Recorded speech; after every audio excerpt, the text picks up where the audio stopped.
You're listening to a summary of Onboarding Matters, a book by Donna Weber. Companies that disregard their customers shouldn't be surprised when they move on to other firms in the constant surge of customer churn. No one likes being ignored, especially buyers of sophisticated services, software, or high-tech products with complex installation or use requirements. Frustrated customers will abandon these products, turning your software to shelfware. Although author Donna Weber tends to use jargon, she does a thorough job of explaining her process for training and retaining clients and for developing a supportive onboarding program that answers customers' questions proactively to eliminate potential dissatisfaction. All right, so let's get started with takeaway 1. Companies should cater to their customers. Many firms pay little or no attention to their customers after they make a sale. Their onboarding programs, which intend to signal that they care about their customers, often prove ineffectual and more aggravating than helpful. Negligent firms deposit new customers' checks, then leave buyers to their own devices, forcing them to figure out how to derive the most, or any, benefit from their newly purchased products or services. And now for the second takeaway. Customers who aren't tech-savvy often can't figure out complex products. Complex products and services, such as software packages, can intimidate customers, challenging them to not only figure out how to benefit from their purchases, but simply how to use them in the first place. Customers with new software packages may need to transfer information, connect interfaces, customize functions, and learn new procedures. That's a daunting menu, particularly for clients who aren't tech-savvy. All right, let's move on to the third takeaway. Buyers who can't understand complicated products will abandon them and turn to another supplier. If you do not provide quality onboarding, you may leave your customers confused and frustrated. Buyers are never inclined to do repeat business with companies that treat them poorly. Once customers realize a company won't help them, the effort to build positive, long-lasting relationships becomes an uphill, unrewarding struggle. In many cases, customers don't hesitate to switch to competitive products and services, happy to abandon firms that don't seem to care about them. A lack of quality onboarding for new customers can undermine a company, particularly a SaaS firm or other providers with recurring revenue business models or subscription services. While most companies pay for customer acquisition, they usually spend only a small amount on customer retention. This often includes firms that claim to be customer-centric. Okay, time for the next takeaway. Onboarding programs can eliminate customers' frustration and confusion. Quality onboarding is crucial during the early days after a purchase, when the customer has just begun to experience and form an initial opinion of the product or service. Lack of first-rate onboarding at this moment creates a risk of customer churn. What if a company offers a minor onboarding effort? Hastily conceived onboarding or support offered only in response to a query is almost as off-putting as no onboarding at all. Customers need an orchestrated onboarding program that involves all of your firm's customer-facing departments and their employees. Onboarding should present clients with a defined outreach program that is easy for them to access and understand. Onboarding a new customer requires your company to invest considerable time and effort, but it provides a substantial payoff in customer satisfaction, retention, and positive recommendations.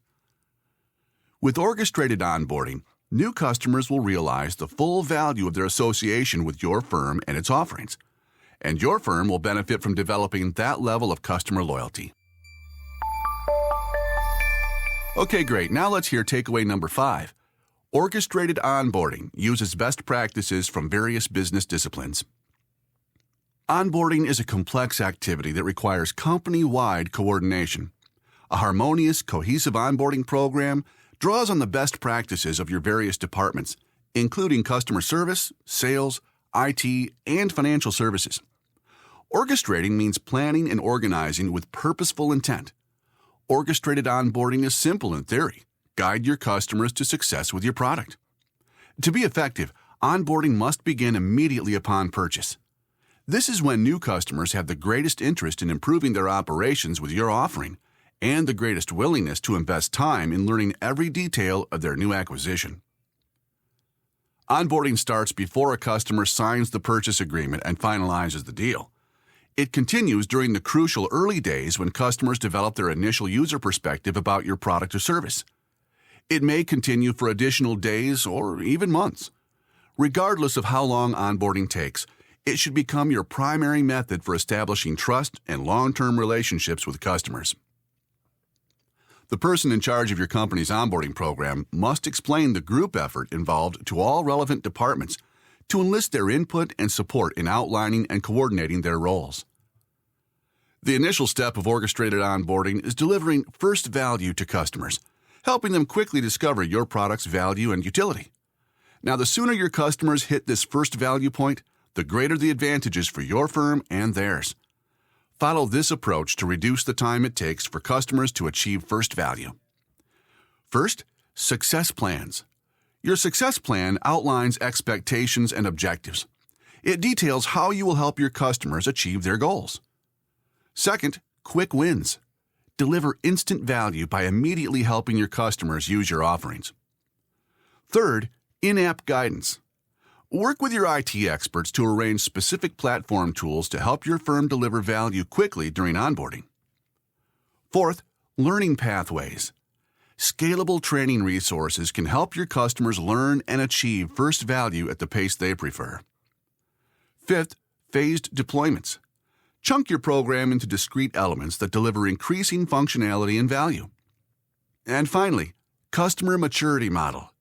Direct your users to advanced case histories as they gain experience with your product. Plan a pilot program to test your initial onboarding efforts using a targeted segment of customers, or run a test with a specific salesperson's clients. Okay, let's move on. Here's the next takeaway. The 6 stages of the onboarding process are embark, handoff, kickoff, adopt, review, and expand. Orchestrated onboarding has these 6 stages. First, embark. Before you close the deal, start promoting your onboarding program as a customer benefit. Second, handoff. Now, 2 handoffs occur. One handoff is to prepare all of your internal teams for the onboarding program. The second handoff is to make sure your customers' teams are ready to be enthusiastic partners in the onboarding effort. The third stage is kickoff. Define your kickoff as a clear, well-marked road that shows your customers where to go. Fourth, adopt. As the customer begins to use your product, start the activities of your onboarding program. Fifth, review. Review all onboarding activities with your customer. And finally, expand. Expand your onboarding agenda to accommodate new participants. Because onboarding can last for an extended period, expect some turnover among your customers' representatives and users. Be ready to bring new people up to speed. Well, so far so good. Here's the 7th takeaway. Use compelling graphics to communicate important onboarding information. Neuroscience finds that people comprehend visual materials more readily than text. In fact, your brain can process visuals up to 60,000 times more quickly than text. Use visual material to make sure your customers easily understand your onboarding lessons, recommendations, and collateral information. Your visuals should include diagrams showing customers the connectivity and integration steps they will need to know. Show the progress they will achieve with your products through all 6 stages of onboarding. This eliminates their natural uncertainty about new ventures and helps them stay engaged during the process. Engaging motivational graphics can communicate milestones in the onboarding process, so use them to show customers how far along they are in attaining expertise. During onboarding, you can build close, one-on-one relationships with your top customers and their staff members as they develop a degree of mastery and enjoy positive experiences they can share within their company. Now for the 8th takeaway. Every customer-facing department must embrace orchestrated onboarding. Onboarding is cross-functional. You can't focus only on customers. You must also pay attention to the client's department heads and to the leaders whose help you need to achieve internal cooperation. An orchestrated onboarding process requires the cooperation, buy-in, and collaboration of your internal colleagues and customer-facing departments. To help your internal partners execute onboarding proficiently, cover these bases. First, communication. Designate one person to be in charge of internal messaging. Be sure participating departments know what to expect. Your first communication should be a company-wide announcement. Develop specific messages for individual teams. Second, enable. Equip all the internal people who have onboarding roles. Work with them to define their responsibilities. Educate them about how to provide information and feedback so your company can deliver a great customer experience. Third, operationalize. Have the proper systems in place for carrying out your onboarding operation. This can include the workflows, dashboards, and relevant data gathering and analysis you need to provide smooth usage and smart decision-making. Fourth, reinforce. Now, at many companies, onboarding duties will be new to most employees. Those in charge of onboarding need to make sure everyone knows exactly what they must do. Focus on the leaders who guide the teams involved. Once they're fully committed, the people they lead will follow. Fifth, measure. Evaluate the success of your onboarding programs. Follow leading indicators such as product use and customer satisfaction. Stay on top of lagging indicators such as renewal and retention rates. And finally, maintain. The goal of onboarding is to maximize value for your customers. To accomplish this, establish onboarding as an ongoing venture. All right, we've reached the final takeaway, number 9. Onboarding offers so much customer value that you eventually can charge for it. Plan to expand your initial onboarding efforts into a customer success program you can market and sell. This is a best practice and a potential revenue source. Your firm may want to offer premium customer success packages as renewable subscriptions. Market these packages as you would any high-quality professional service. Promote them on your website. Include testimonials from satisfied customers. Your marketing materials should define the benefits and results your customers will get from onboarding. Well, that was a summary of Onboarding Matters, a book by Donna Weber. Let's hear those 9 takeaways again. Takeaway 1. Companies should cater to their customers. Takeaway 2. Customers who aren't tech-savvy often can't figure out complex products. Takeaway 3. Buyers who can't understand complicated products will abandon them and turn to another supplier. The 4th takeaway, onboarding programs can eliminate customers' frustration and confusion. Takeaway 5, orchestrated onboarding uses best practices from various business disciplines.